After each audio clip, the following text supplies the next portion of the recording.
आइए देखें, ये सिंपल इंटरेस्ट के क्वेश्चन, 10-20 क्वेश्चन पढ़ने हैं, पूरी क्लास कंप्लीट 5-5 क्वेश्चन के सेट में लगाते चलें, एकदम से क्लियर हो जाएगी। ठीक है, तो चलें देखिए, ध्यान से देखिएगा। किसी धन पर एक निश्चित दर तथा समय के लिए साधारण ब्याज मूलधन का कितना है? 9/25। यदि दर और समय बराबर, rate of interest and time equal हो, तो दर और समय ज्ञात करें। तो दर और समय यहाँ पे बराबर निकलेगी नहीं। तो अब हमारे पास हमने क्या कहा था कि चाहे तो एक ही फार्मूले का यूज कर सकते हैं, नहीं कर सकते ये। अब लिखा है किसी धन पर निश्चित दर तथा समय के लिए साधारण ब्याज मूलधन का 9/25 है। साधारण ब्याज मूलधन का 9/25। अब यहाँ पे मूलधन जो भी रहा होगा, ये वाला मान लीजिए 100 रुपए है। क्या है? 100 रुपए। तो ये जो है, ये मूलधन का कितना है? 9/25 है। तो ये 9/25, तो यहाँ पे हम 100 का 9/25 लिख सकते हैं। यहां से आर और टी बराबर हैं, तो आर और टी ये इन दोनों को मिला करके इसको यक्स गुणे यक्स लिख सकते हैं, क्योंकि बराबर हैं, और बटे 100। ठीक है, तो यहां से ये तो कट जाएगा, क्या बचा आपके पास? एक्स स्क्वायर बराबर, अब ध्यान से देखना, यहीं से ट्रिकें बन जाती हैं। एक्स स्क्वायर बराबर 9/25 गुणे 100। तो एक्स बराबर क्या हो गया? रूट 9/25 और इंटू 100। समझ गए आप? तो 9 का कितना हो गया? 3, 25 का 5 और इसका 10। 5 दूनी 10, 3 दूनी 6% और 6 साल दोनों सेम मिलेगा, 6% और 6 साल। अब क्वेश्चन जब सॉल्व कर लेते हैं तो इसका जो लास्ट सॉल्व है, देखिएगा ध्यान से, जो इसका लास्ट सॉल्व क्या है? ये है, इतना ही तो है इतना। तो इसी को हम ट्रिक में लिख सकते हैं। देखिएगा, ट्रिक में क्या लिख सकते हैं? R% बराबर T बराबर रूट के अंदर जितना साधारण ब्याज मूलधन का है, तो यहां पे मूलधन का गुना और गुणे 100। ये बन गई आपकी ट्रिक यहीं से। तो देखें, आरटी तो सेम मूलधन का कितना गुना है? 9/25 और गुणे 100। इतने से क्वेश्चन सॉल्व हो जाएगा। ये वही सेम चीज मिलेगी। तो ये चीज कहीं से मिलती नहीं है। ट्रिकें जो होती हैं वो क्वेश्चन का सॉल्व ही है मेन। तो अगर इसकी प्रैक्टिस कर लेते हैं तो जल्दी जल्दी क्वेश्चन हो जाएंगे, नहीं तो फिर यहां से करना पड़ेगा। समझ में आई बात?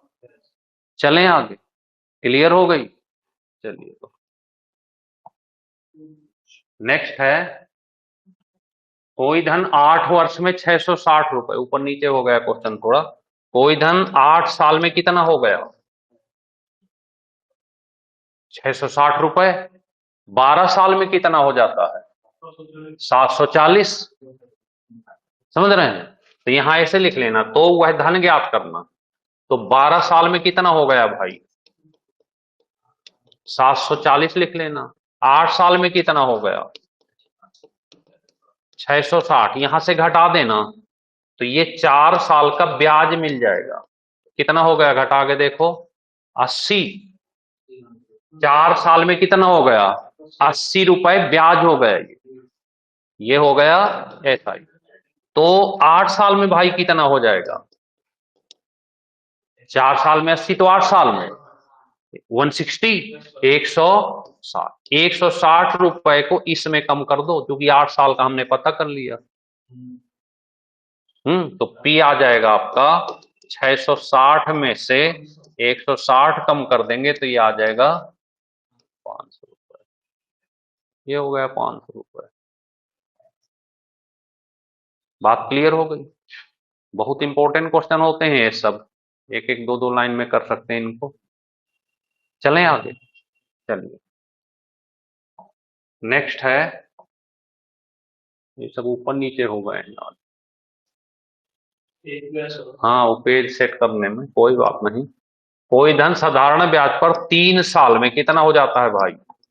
3 साल में 690, और 5 साल में, तो यहां लिख लेना 5 साल में कितना हो गया? 750, और 3 साल में 690। घटा देते हैं तो 2 साल में, घटा दो, 60 हुआ ना, 60। 2 साल में कितना? 60। तो 3 साल में कितना हो जाएगा? 90 रुपए, क्योंकि 1 साल में तो 30 हुआ ना, 1 साल में 30, तो 3 साल में 90। 90 इसमें कम कर दो, तो 690 में से 90 कम कर देंगे तो ये आ जाएगा, ये हो गया धन 600 रुपए। तो ये हो गया 600 रुपए। क्लियर हो गई बात? चलें आगे, चलिए देखिए चौथा नंबर, देखिएगा। कोई धन किसी निश्चित दर पर 2 साल के लिए साधारण ब्याज पर दिया गया। कोई धन किसी निश्चित दर पर 2 साल के लिए किस पर दिया गया? साधारण ब्याज पर दिया गया। यदि ब्याज की दर 3% अधिक होती तो ब्याज के 108 रुपए अधिक मिलते, तो वह धन ज्ञात करो।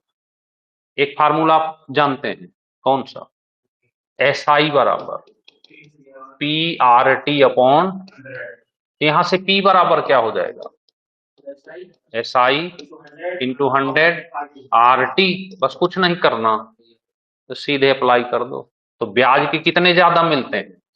108 रुपए। यहां लिख देना 108 इंटू 100, बात ना करें। R कितना है? 3%। एक्स्ट्रा होती है, कम होती है, ज्यादा, कुछ भी हो, 3। समय कितना है? तो 108 गुणे 100 बटे 3 दूनी 6, 1800 रुपए। तो ये हो गया आपका 1800 रुपए।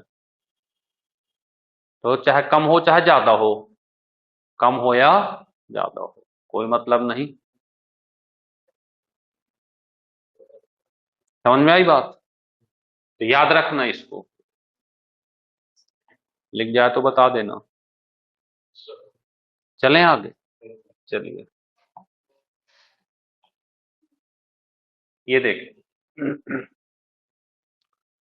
ब्याज की वार्षिक दर 11.5% से घटकर 10% रह गई, तो ब्याज के 55 रुपए 50 पैसे की हानि होती है, वह धन बताएं।